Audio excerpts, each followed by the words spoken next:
دكتورة مها، السلام عليكم.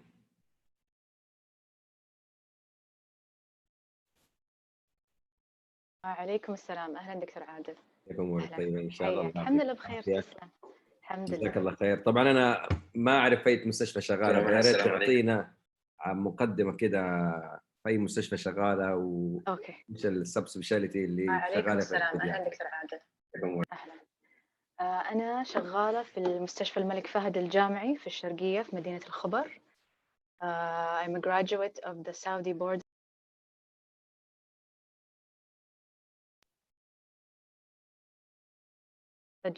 في مشكلة بالأوديو. أوكي. واضح الصوت ولا؟ ايوه تفضلي. معلش بس أوكي. كنت عامل على اليوتيوب قاعدين نعمل برودكاستنج فكان بيعمل صدى فطفيت أوكي. أنا شغالة في مستشفى الملك فهد الجامعي بالخبر. خريجة البروجرام السعودي المسالك البولية. And then I continued a subspecialty in the Saudi Fellowship of Pediatric Urology, graduate of 2017. ما شاء الله. حاليا consultant and assistant professor في جامعة الإمام في الشرقية. واخترت الفيلد يعني حبا فيها صراحة. الله يعطيك العافية إن شاء الله، وأشكرك الله إنك يعني على وقتك عشان الشباب الريزيدنت المدربين. إن شاء الله. إن شاء الله الآن يستفيدوا هذا أكبر تقريبا قدر. الأسبوع الرابع. ما شاء الله تبارك الله، يعني كان ردود الفعل مرة ممتازة. شباب انبسطوا من الدسكشن ومن طريقة العرض، وصار في فرصة إنه يصير انتراكشن أكثر بين الكونسلتنت والريزيدنت على مستوى المملكة كلها. حتى الآن معنا زملاء برضو من الكويت، بعض المدربين في الكويت والبحرين. ما شاء الله. ربنا يسهل إن شاء الله. You can share your screen now. أوكي.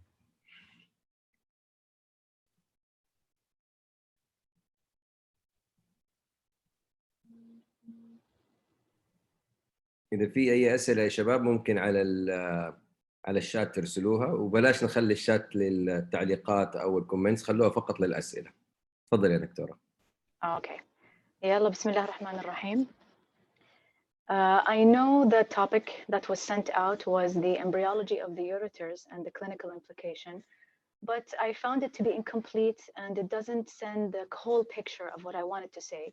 So I expanded it a bit to make it about the whole urinary tract, leaving out a few points that I'll leave up to the residents to read, but I'll cover the most important parts. Before I start and go into detail, I need everyone to understand that embryological development is not a week-by-week process. It's a group of stages that happen simultaneously in the same time. Each is related to the next, and if one malfunctions or doesn't proceed normally, the other one may be affected. So we'll start with discussing what is the intermediate mesoderm and the mesonephric duct, as these are the starting points for the urogenital tract development. I'll cover the nephric system, the development and the maturation of the ureteric bud. I'll talk briefly about the urogenital sinus, the cloaca, and the male and female, internal and external genitalia. And then the second half of the presentation will be about the clinical consequences, or what happens if there's a disruption of this normal embryological process. So first off, the intermediate mesoderm. The intermediate mesoderm is located in the posterior aspect of the embryo during development. It's located between the lateral plate mesoderm and the paraaxial mesoderm. It's a cylindrical structure that travels along the posterior aspect of the embryo from the cranial to caudal direction. It will progress to develop into the kidneys, the gonads, and their tracts respectively. Now, when we look at an actual human embryo, we can see that adjacent to the cylindrical structure is the mesonephric duct. It usually develops, or it normally develops cranially, and then it progresses caudally towards the level of the fetal cloaca. Its aim is to connect the upper developing urinary tract with the lower urinary tract. And its distal part will progress into development of the male reproductive tracts. This is another representation. This is the intermediate mesoderm that has gone into the stage of mesonephros development, which I'll talk about later. and it moves caudally towards the future bladder or the cloacal stage, and its lower distal part is called the Wolffian duct. Now, when we talk about the nephric system, we know in human embryos, it goes through three entities: the pronephros, mesonephros, and the metanephros. This is their spatial arrangement. This is how they develop. It starts cranially and it moves caudally towards the level of the cloaca in the lower part of the developing fetus. The pronephros is the non-functioning part of this development in humans. However, in different mammals, it's actually functional and develops into the future kidney. In embryos, the pronephros does not function. It begins to degenerate as the mesonephros is developing. While it's developing, it moves in a caudal fashion towards the level of the cloaca.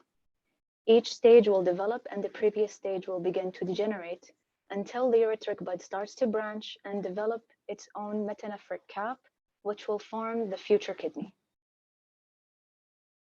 So just to go over what I said briefly, in the pronephros stage is seen at the 3rd to 5th week of gestation, located cranially in the developing fetus.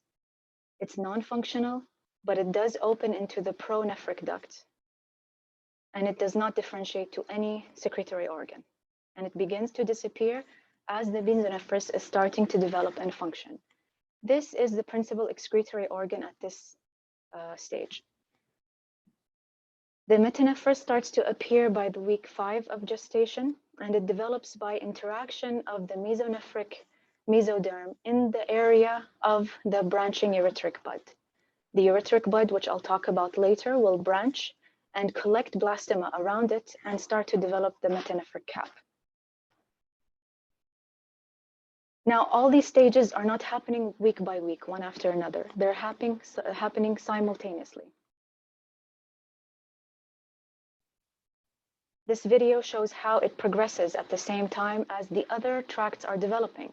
You can see the cloaca is dividing, the ureteric bud is branching out, all in the same time as the kidney is going through these stages of development. Now we'll move on to the ureteric bud. The ureteric bud starts to branch off of the distal part of the mesonephric duct by day 28. It's an epithelial outgrowth, and it branches off just as the duct is starting to join the fetal cloaca. Now, they studied why this happens, and they found that there's a number of genes that are involved, as well as signals that are involved in normal branching of the ureteric bud. Any disruption of these signals or abnormalities in the genes will lead to absence of ureteric bud branching, or it may branch, but it will not interact with the adjacent metanephric mesenchyme. So an anomaly that can arise from this, either absence of the ureteric bud or ureteral bud that does not branch or does not interact, can lead to renal agenesis or presence of a rudimentary ureter and no kidney on this side. But the normal ureteric bud will begin to grow and ascend cranially, collecting a nephrogenic cap of metanephric mesenchyme around it. As it enters this tissue, it starts to branch sequentially. By doing so, it will give us the future renal pelvis and the calyceal system. Also, while it's doing this, it develops a lobulated appearance, which is how we explain the fetal lobulated kidney in some patients, but it usually disappears by growth. It's important to note that some studies or some researchers studied the ureter specifically in its midpoint, and they found that it develops usually as a solid cord. They found that it does recanalize from the midpoint, directing cranially and caudally, meaning it undergoes a sequence of obstruction and recanalization in both directions, starting at the midpoint. This finding help us explain the presence of something called a congenital ureteral stricture in some infants, where we find a unilateral severe hydronephrosis at birth. Usually it was diagnosed antenatally. We suspect it to be a pelviureteric junction obstruction because that's the most common. However, with imaging studies, or actually sometimes during intraoperative examination, we find that the PUJ is normal and it's actually a stricture located in the mid-ureter. This can help explain this anomaly. Now, after talking about the ureteric bud, I did not go into details about the kidney tubules, the development of Bowman capsule and loop of Henle and the proximal and distal convoluted tubules. But the most important thing to gather from this is that the embryonic ureter develops from a ureteric bud, but the kidney tubules themselves does not develop from it. The ureteric bud will only give us the renal pelvis and the calyceal system, but the kidney tubules will develop from the adjacent metanephric blastema itself. Okay, now this is a bit complex part of the presentation. It's specifically about what happens to the distal ureteric bud, how it undergoes maturation. Two theories have gone on to research this process. One of them is that they found the trigone can develop from this ureteric bud. The traditional theory that we have studied and we are teaching the residents and also medical students is that the distal parts of the common excretory duct is absorbed into the posterior aspect of the urogenital sinus or the future blood. This absorption will change the orientation of the ureteric bud and the Wolffian ducts, and it will give each of them its own opening. I'll talk about this again in the next slide. So by this theory, the trigone is a mesoderm in origin, but the bladder itself develops from the cloaca, which is an endodermal organ. This just explains what I was trying to tell you, that the common excretory duct lies flat on the posterior aspect of the urogenital sinus. As the future bladder is growing, it begins to move caudally. So the ejaculatory ducts will open in a more caudal position than the ureteric bud or the ureteric orifice.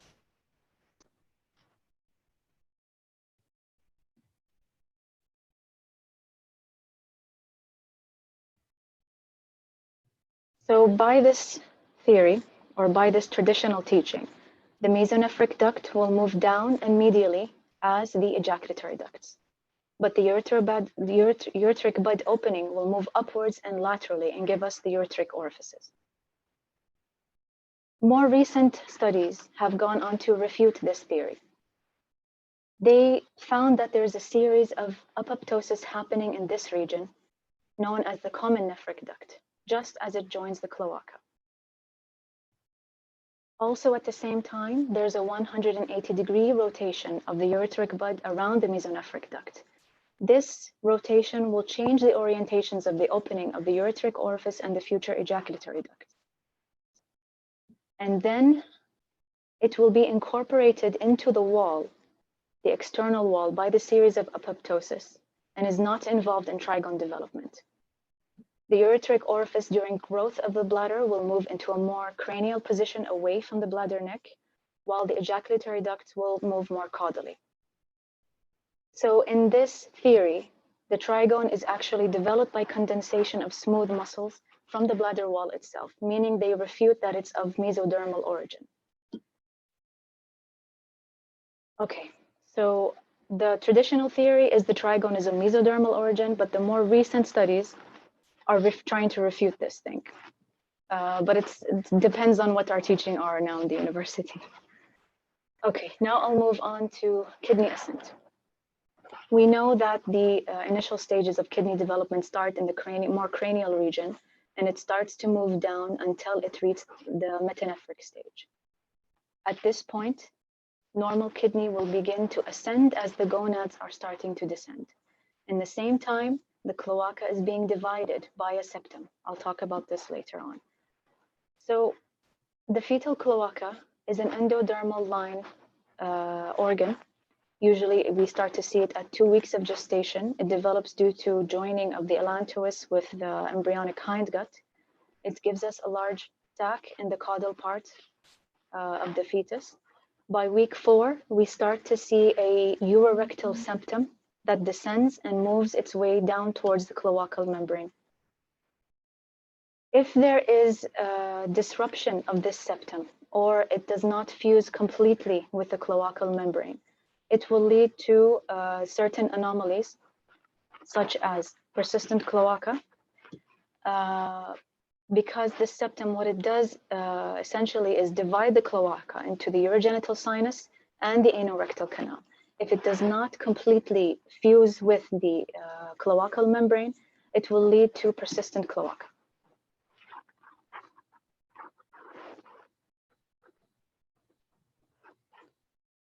In addition, when this membrane is touched by this septum, it begins to retract inside the fetus and undergoes a process of swelling because it's being infiltrated by mesoderm.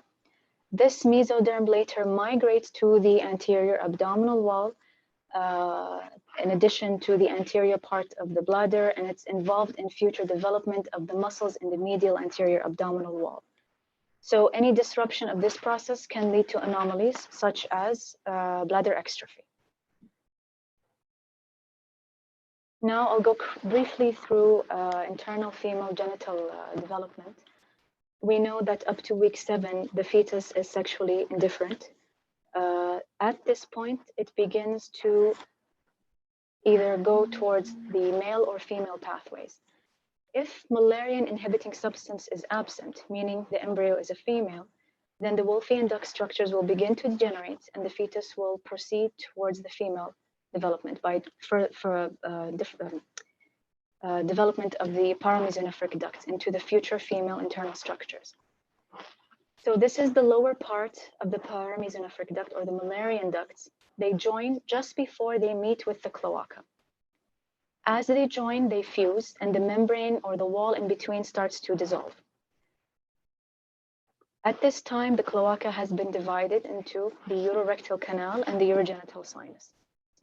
Now, if there is incomplete dissolution of the wall between the lower parts of the Müllerian ducts, this can lead to anomalies such as bicornuate uterus. By the 3rd month, the completely fused lower parts of the Müllerian duct will give us the uterovaginal canal, which will join the urogenital sinus at a swelling known as the sinovaginal bulb. It's initially a solid structure that will begin to canalize as the urogenital sinus is growing and elongating in a caudal fashion. When we look at this in a lateral view, this is the developing bladder. This is the developing uterovaginal canal and the connection point at the sinovaginal bulb. With the growth of the bladder and the development of the female uterus, the sinovaginal bulb will develop into the vaginal plate, which will then recanalize and essentially undergo an exstrophy and opening into the vestibule with its own separate opening from the urethra.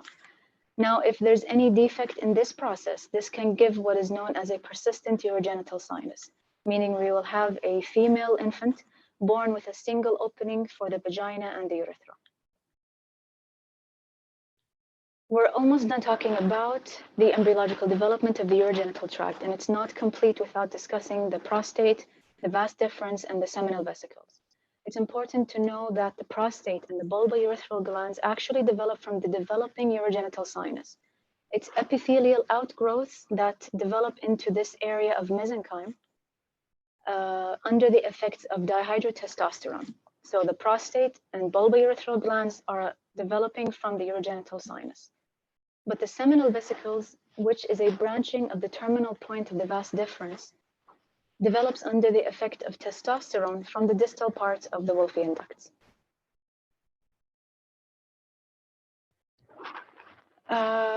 Discussing the male external genitalia. Once the genital swelling is under effect of testosterone, it will grow into the genital tubercle, which will gain length and elongate. This is the cloacal membrane. It is flanked by the cloacal folds.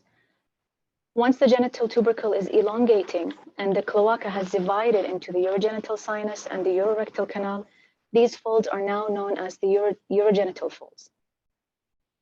With further growth of the phallus, these folds will begin to form a urethral groove, containing within them the urethral plate. As the penis is elongating, these folds will begin to close, enclosing the urethral plate within. If there's any disruption in this process, we will have the various stages of hypospadias, proximal, distal, and so on. that was the first part of the presentation discussing the embryological development of the genital tract. I left out some of the kidney vascular and tubules and the gonad development because that needs a presentation on its own. We can go on to the next part, which is the clinical consequences of what I have just explained. I'll give you a series of images, radiological images, and then we can see what is the diagnosis and what is the embryological basis of this finding. Okay, so here's a patient. This is an IVP. I know IVPs are almost considered as obsolete, but it's still a great tool for teaching. This is an IVP in the nephrogenic phase on the left side of the screen. We can see the kidney is actually quite large, encompassing numerous vertebral levels. We can't really see any clear uptake or nephrogenic images on the other side. During the excretory phase, we see the pelvic ileal system, ureter, filling the bladder. And again, we can see nothing in the other side. So the diagnosis is still not clear. So we would go on and request a DMSA. In pediatrics, we prefer to do a DMSA scan if we're suspecting a certain diagnosis. We don't jump to CT or MRIs. If the renal scan is available, it's more safe for children. So in this DMSA scan, we can see that the radiotracer uptake is very good in the left kidney, but we don't see anything being taken up on the other side.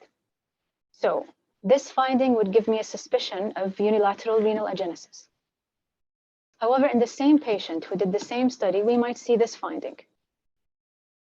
We can see good uptake in one of the kidneys, and there's a small area of uptake, which actually gives us a hint that the patient does have both kidneys, but one of them is ectopic in a pelvic location and is hypofunctioning, which may explain why it did not get into the excretory phase in time. So renal agenesis is the result of either failure of a ureteric bud to arise or failure of the ureteric bud that has branched off, but it did not interact with the adjacent mesenchyme. On the other hand, an ectopic kidney is failure of normal cranial migration, whereas the ureteric bud and the ureter maturation and its incorporation into the future bladder is completely normal and usually has a normal orthotopic ureteric opening in the bladder. This red line means I'm moving on to a next topic. Dr. Maha, this has to do anything with horseshoe kidney? I'll come to that next. Okay. Yes. Now, this is an ultrasound of the right kidney. It looks really good, actually. There's good corticomedullary differentiation, good echogenicity, and we cannot see any dilatation, hydrocalyx, or renal pelvic dilatation. However, all the images that were taken could not show us the lower pole of the kidney. So a CT scan was done, and it showed us this picture. This is a CT scan with contrast in the early phase. We can see that there's a communication between the lower poles of both kidneys. When a nuclear scan is done, this is usually the picture that you will see, the typical horseshoe appearance of the kidney with some function retained within the isthmus region. So the theories behind horseshoe kidney development is either that the isthmus has formed because of ectopic mesenchymal tissue restricting normal ascent of the developing kidneys, or there's close approximation of the two separate kidneys. However, during the fetal rotation or folding phase, they became fused in the lower pole regions. Another theory is that there's an anomalous blood supply that restricts the ascent.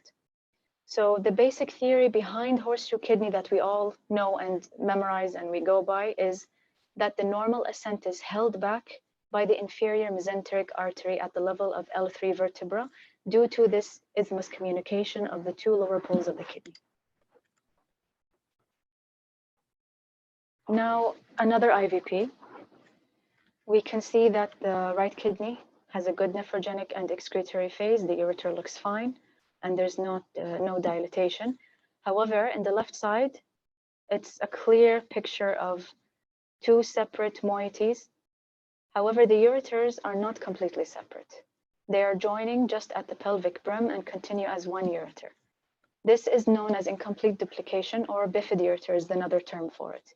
The reason this happens is that there's premature bifurcation of the ureteric bud before it reaches the metanephric mesenchyme, meaning before it starts to divide within this mesenchyme. So there will be two separate ureters at this point at which they will join into a single ureter. But the caudal ureteric bud is completely normal and will incorporate into the future bladder in a normal position, and an orthotopic ureteric orifice will be seen. Also, this is actually a MCUG in an infant, female infant. We can see that there is delineation of the bladder, which looks fine, smooth wall. However, there is completely separate two ureters. The upper pole ureter is normal and not that dilated, but the lower pole ureter is tortuous and dilated down to the bladder. Now, this is a complete ureteral duplication. What happens is two separate ureteric buds sprout from the distal part of the mesonephric duct, and they penetrate the metanephric mesenchyme independently and ascend normally as if it's a normal kidney. This is the two separate ureteric buds. I can't just talk about the complete duplication without going into detail about the Wiegert-Meyer rule. This was a rule that was the joint effort of two researchers that lived in different times, but it essentially described the relationship between the upper pole ureter and the lower pole ureter, how they cross and how they incorporate into the future bladder. Now, as we can see, there's two ureteric buds.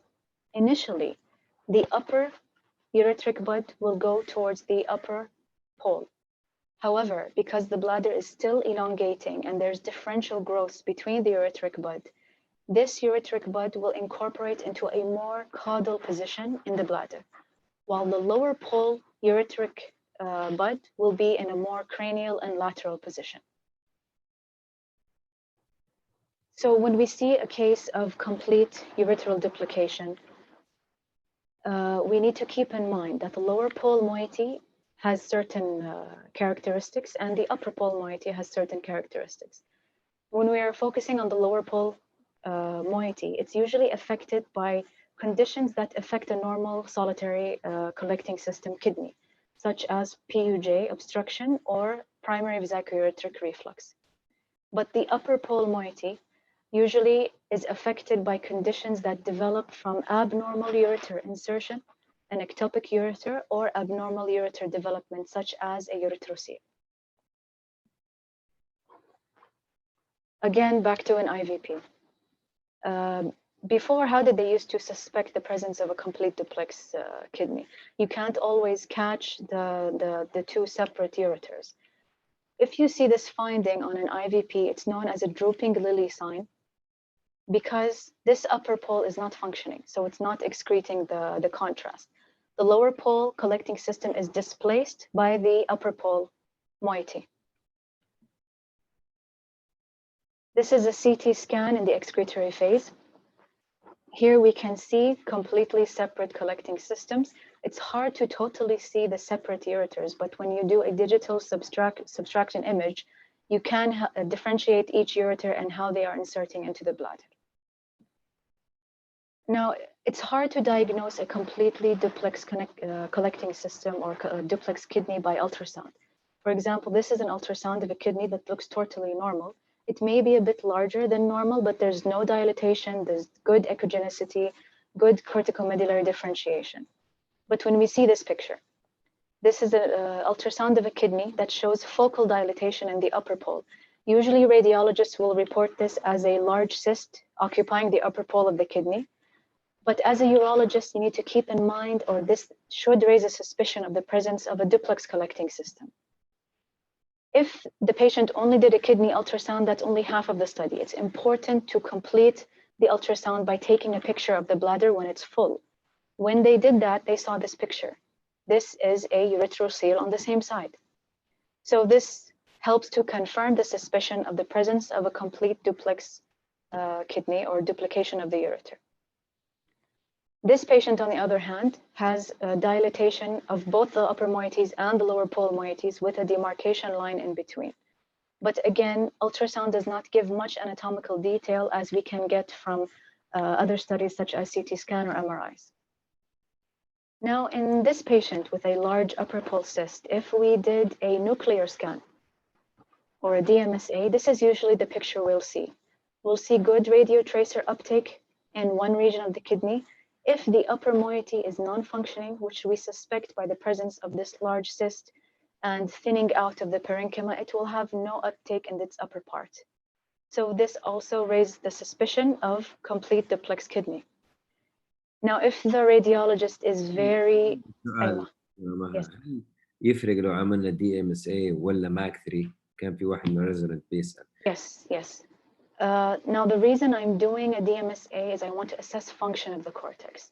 MAG3 usually will do it to assess obstruction. It can give us some function, but DMSA usually is enough. Because we want to assess if this upper pole is functioning or not, so we can help decide the surgical management of this patient. But it will show you also if there is an obstruction. Yes. MAG3 will show if there's an obstruction. No, I'm talking about DMSA. No, it will show us only the cortical function. And about safety for the babies, it's safe, right? Yes. We usually wait from 4 weeks onwards. Yes. So this is a completely non-functioning upper pole. But if you look at this kidney, if the radiologist is specialized and really good in his field, he will note that there is a line of demarcation between the upper part and the lower part. There's a slightly brighter area in this region. So this patient has actually bilateral duplex kidneys. However, the upper pole of one side is totally non-functioning. Now, if we compare this to the ultrasound findings, the kidney shows a large dilatation in the upper pole, which corresponds to this kidney. When they completed imaging down to the bladder, they found that the lower ureter is elongated and tortuous and actually inserts in an ectopic position below the bladder level. Okay, now I'll move on to another finding that we commonly see in children or newborns. If a child presents with unilateral hydronephrosis, we usually do a postnatal ultrasound to confirm this ultrasound of the kidneys and the bladder. If we see this picture on the ultrasound, this is a typical appearance of a ureterocele. There's dilated distal ureter below the bladder and a thin membrane filling the bladder lumen. We also do VCUGs in these patients because we want to assess the size of the ureterocele, its position, and if it's associated with any reflux or not. And then we proceed to perform a cystoscopy. And this is the finding that we'll see as we enter the bladder wall. There will be a sac-like projection from the lateral wall of the bladder. The orifice may be on the top part of the ureterocele, depending on the type of ureterocele. Now, ureteroceles develop because of an abnormal process of incorporation of the ureter into the bladder. Specifically, there's a membrane that develops normally in all developing embryos, known as Schwally's membrane. It should open after the 9th week of gestation. If there is failure of it to open, it leads to persistence of this membrane and development of the ureterocele, which may lead to kidney obstruction on the same side. I know there was a previous presentation of vesicureteric reflux. I'll just mention it briefly, that I'm sure you discussed the ureter has an oblique course as it's being incorporated into the bladder wall at the area of the trigone. The longitudinal muscles of the ureter join with the superficial trigone layer of muscle and the adjacent or the contralateral ureter. Now this anatomical structure, the oblique insertion and the muscle orientation help to form what is known as the anti-reflex mechanism. The ureteral muscle has a natural tone that maintains active closure. The muscles, the longitudinal muscles specifically, help to maintain a tension strength between the two ureteric orifices as the bladder is filling. By doing so, the orifice is maintained in its closed position. However, some studies have thought about the possibility of there being a primary abnormality of the ureteric bud that led to this development of primary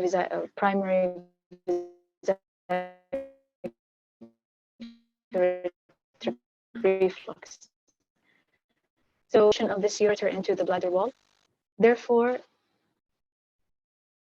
the two openings, the hiatus and the ureteric orifice, will be drawn closer together, therefore minimizing the length of the tunnel that is present within the intramural part of the bladder. This will help promote reflux to occur. So a short tunnel is not the only thing that can cause reflux to happen. If there's any deficiency of muscle wall or reduced nerve function in the distal part of the ureter or dysplasia at the level of the UVJ, this can lead to loss of the valvular mechanism and development of primary vesiculoureteric reflux.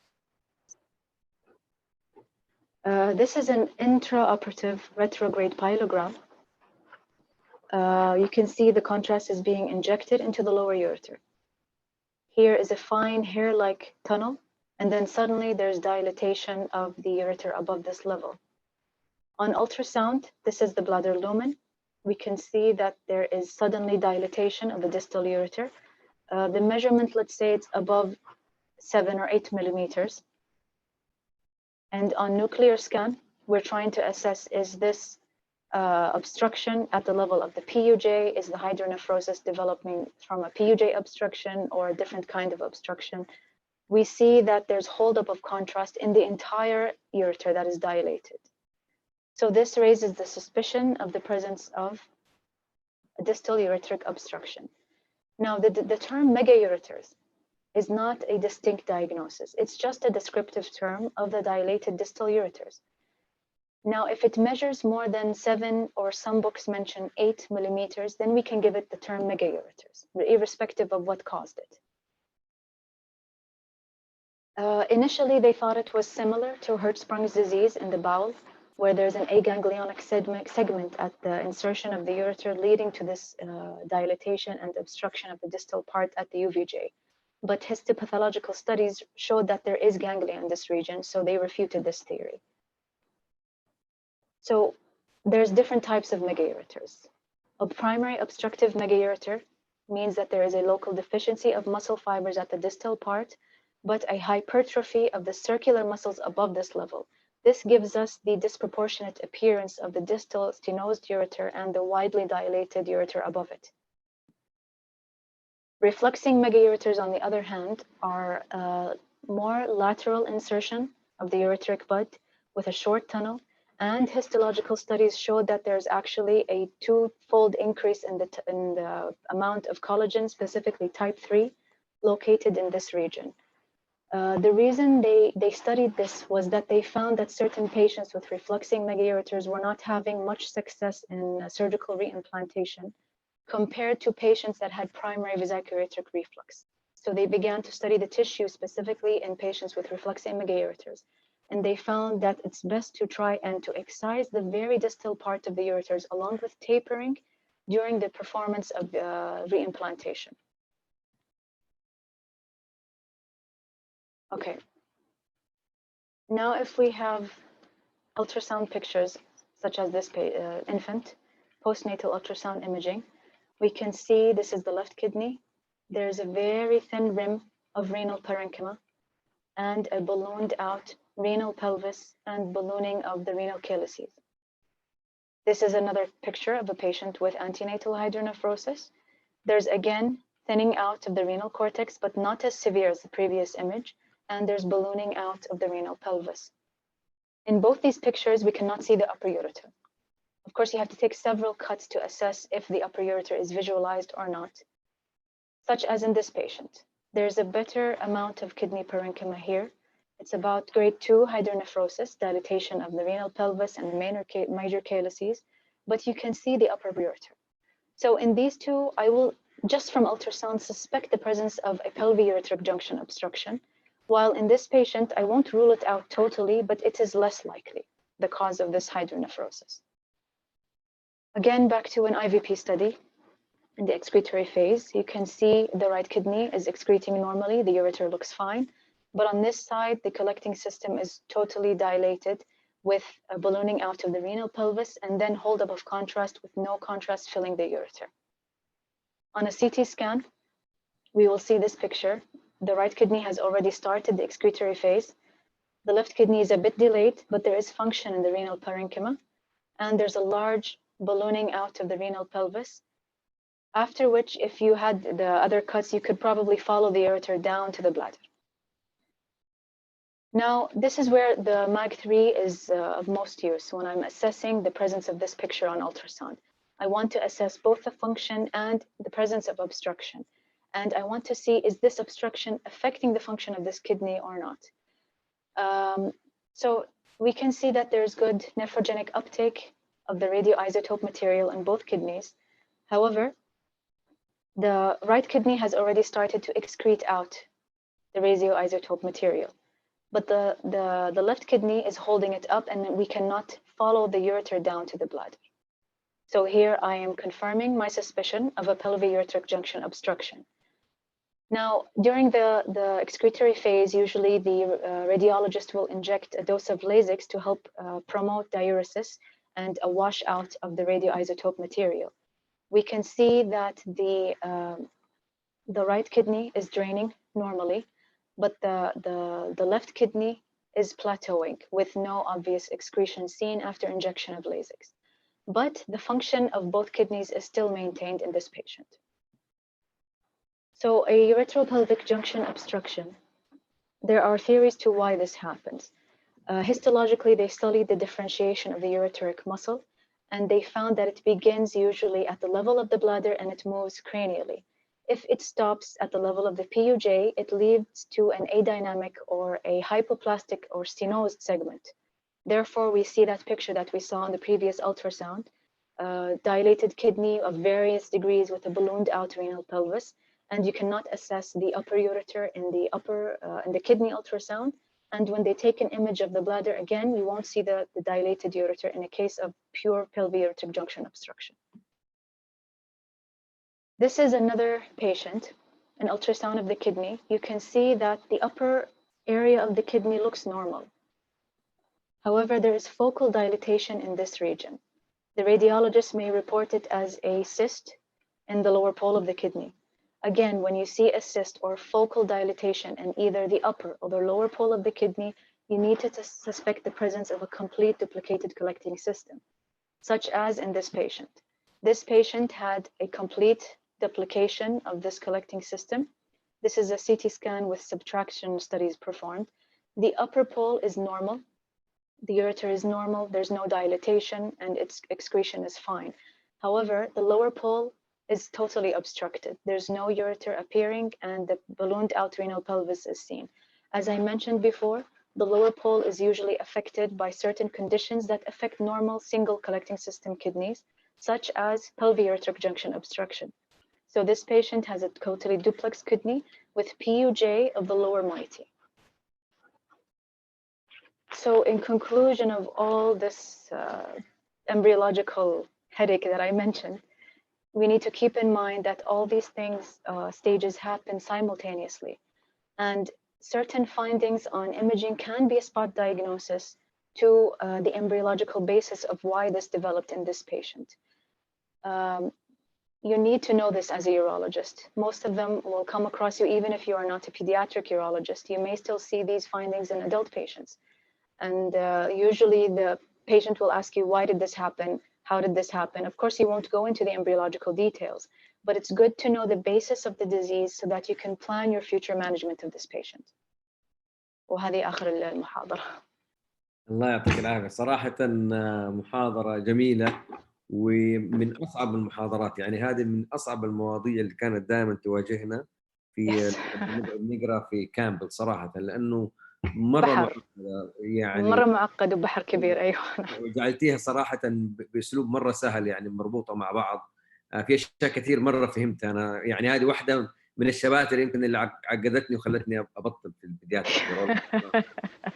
يعني جدا you have to understand the basic of everything to know how is this anomaly happen and why it's happening, what other anomalies it could be associated with. الصور رائعة والشرح جميل جدا بالنسبة للإيمجز شو اسمه الماك 3 والنيوكلير سكان، لأنه كثير مننا يعني أو من الشباب ما بيعرفوا يقروا الرينال سكان، يعتمد على حسب المركز اللي هو فيها. ايوه في الاختبار دائما بيكون بيعطيك الكيرف، لازم تعرف انه هذه اكسكريتوري فيز يس ومتى اعطوا الليزكس، وفي اوبستراكشن ما في اوبستراكشن، كم التايم، كم الهاف تايم، لانه هذه الاشياء اللي تبين انت فاهم الاشياء exactly yeah. قدامك ولا لا. الله يعطيك الصحه والعافيه الله دكتور يعافيك. مها، محاضره جميله جدا. الشباب ما شاء الله تسلم. وصلنا يعني الى 60 او 70، بس كانوا طبعا كلهم اغلبهم من السينيورز ليفل، لأن الموضوع صراحة يعني يحتاج واحد يكون من السينيورز عشان يفهمها. في MCQs مرة كثير هذه. يس. ايوه الله يعينهم. هذه طبعا المحاضرة مسجلة على اليوتيوب، اوكي ان شاء الله، عشان حتى in the future if somebody wants to come back they can. ممتاز كويس. الله يعطيك الصحة الله والعافية. يعافيك. تسلم دكتور عادل. وان شاء الله مرة ثانية لو في كيسز ولا في شيء ممكن نرتب مرة ثانية عشان اكيد. يس نسوي كيس بيس ديسكشن بالنسبة للبيدياتريك. ان شاء الله. ممتاز. طيب اشوفك على خير، شكرا على جزيلا. خير. الله يعافيك. تسلم.